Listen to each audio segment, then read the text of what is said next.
నమస్తే, నా పేరు శివారెడ్డి. గత 2 రోజులుగా తెలుగు రాష్ట్రాల్లో హాట్ టాపిక్గా మారినటువంటి సీన్ ఏంటంటే మంచు మోహన్ బాబు ఫ్యామిలీలో గొడవలు. వాస్తవంగా చెప్పాలంటే బిగ్ బాస్ షోకి ఎంత క్రేజ్ అయితే ఉందో అదే క్రేజ్లో అన్ని వార్తాపత్రికల్లో కానీ టీవీ ఛానల్లో యూట్యూబ్ ఛానల్లో ఎక్కడ చూసినా మోహన్ బాబు గారి ఇంటి గొడవలు మాత్రమే చర్చించడం జరుగుతుంది. ప్రతి ఒక్కరూ పోస్ట్ చేయడం జరుగుతుంది. వాస్తవంగా మోహన్ బాబు ఫ్యామిలీ సెలబ్రిటీలు అంటే లైక్ మోహన్ బాబు గారు ఒక టాప్ రేటెడ్ ఆర్టిస్టు, హీరోగాను, క్యారెక్టర్ ఆర్టిస్ట్గాను రాష్ట్రాల్లో బాగా గుర్తింపు పొందిన వ్యక్తి కాబట్టి స్వతహాగానే వారికి సంబంధించిన వార్తలు ఎప్పుడు కూడా కొంత హైలైట్ అవుతూనే ఉంటాయి. వీరే కాదు, ఎలాంటి హీరో హీరోయిన్ల విషయాలు కానీ ఎవరి విషయాలు ఏ చిన్న ఐటమ్ దొరికినా వెంటనే అది హాట్ టాపిక్గా మారిపోతుంటుంది. కాకపోతే ఇప్పుడు స్పెషల్ ఏంటంటే మోహన్ బాబు గారి ఇద్దరు కొడుకుల మధ్య ఫైట్ అనే చెప్పొచ్చు. ఆల్మోస్ట్ గత కొంతకాలంగా మంచు మనోజ్ వారి కుటుంబానికి కొంత దూరంగానే ఉండాడనేది వాస్తవం. అది తల్లిదండ్రులతో మింగిల్ అవ్వా కాక లేక తను చేసుకున్న పెళ్లికి సంబంధించిన వివాదమా మరొకట అనేది వారి సొంత విషయం. కానీ వాస్తవానికి మనోజ్ తల్లిదండ్రులతో కలిసి కాకుండా సపరేట్గా ఉంటున్నట్టు మాత్రం పూర్తి సమాచారం.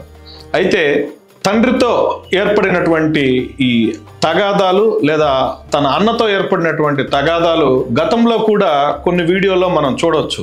మంచు మనోజ్ సంబంధించినటువంటి వారి ఇళ్లకు కానీ వారి పరిచయస్తుల ఇళ్లకు కానీ మంచు విష్ణు వెళ్ళి గొడవలు చేయడం, వాళ్ళని కొట్టడం, అదో ఇదో ఇట్లా కామెంట్స్ చేస్తూ గతంలో కూడా మంచు మనోజ్ వీడియో పెట్టడం జరిగింది.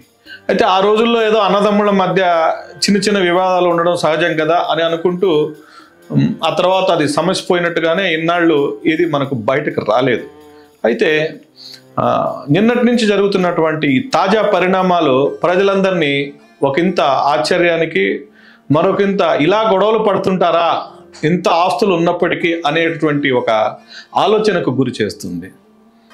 తండ్రి సమక్షంలో గుర్తు తెలియని వ్యక్తులు నన్ను కొట్టారు అని చెప్పి మంచు మనోజ్ కేసు పెట్టడము, అదే పరిస్థితుల్లో మంచు మనోజ్ కొట్టాడా లేకపోతే మరొకరు కొట్టారా అని మోహన్ బాబు గారు తనకు ప్రాణహాని ఉంది, తన కొడుకు తన కోడలు ఇలా పిల్లలందరి మీద కూడా తనకు ప్రాణహాని ఉందని పోలీస్ కంప్లైంట్ చేయడం, ఇవన్నీ చూస్తుంటే ఎందుకు ఇంత పెద్ద గ్యాప్ వచ్చింది, ఏ విషయాల్లో వ్యత్యాసాలు రావడం వల్ల వీరు ఈ విధంగా ఘర్షణలకు దిగాల్సి వచ్చింది అనేది ప్రజలందరూ చర్చించుకుంటున్నారు.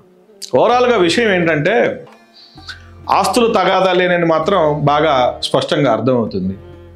గతంలో కూడా మోహన్ బాబు గారు ఒక సందర్భంలో నా ఆస్తులన్నీ నా అందరి బిడ్డలకు సమానంగానే పంచుతాను అని డైరెక్ట్గా కూడా స్టేట్మెంట్ ఇవ్వడం జరిగింది. మరి ఆనాడు సమానంగా పంచుతాను అన్నటువంటి స్టేట్మెంట్కి ఈనాడు పంచుతున్నాడా లేదా ఎవరికి క్లారిటీ లేదు.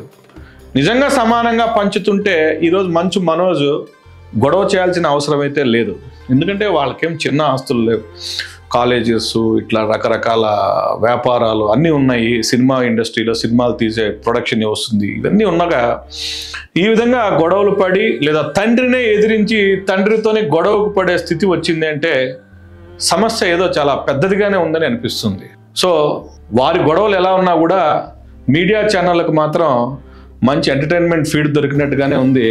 ఎక్కడ చూసినా ఏ దాంట్లో చూసినా డిఫరెంట్ థంబ్నైల్స్ పెడుతూ అన్నదమ్ముల మధ్య పరిష్కారం సెటిల్ అయింది, లేదా తండ్రి కొడుకు 2 భాగాలుగా విడిపోయారనో ఇట్లా ఏదో వారికి నచ్చిన థంబ్నైల్స్ వాళ్ళు పెడుతూ ప్రజలకు మాత్రం మంచి ఎంటర్టైన్మెంట్ అనే షేర్ చేస్తున్నారు.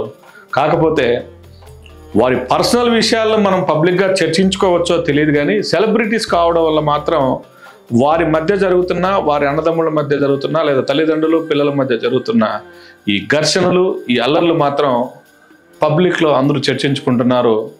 ఒక రకంగా చెప్పాలంటే ఇది జరగకూడనటువంటి పరిణామమే.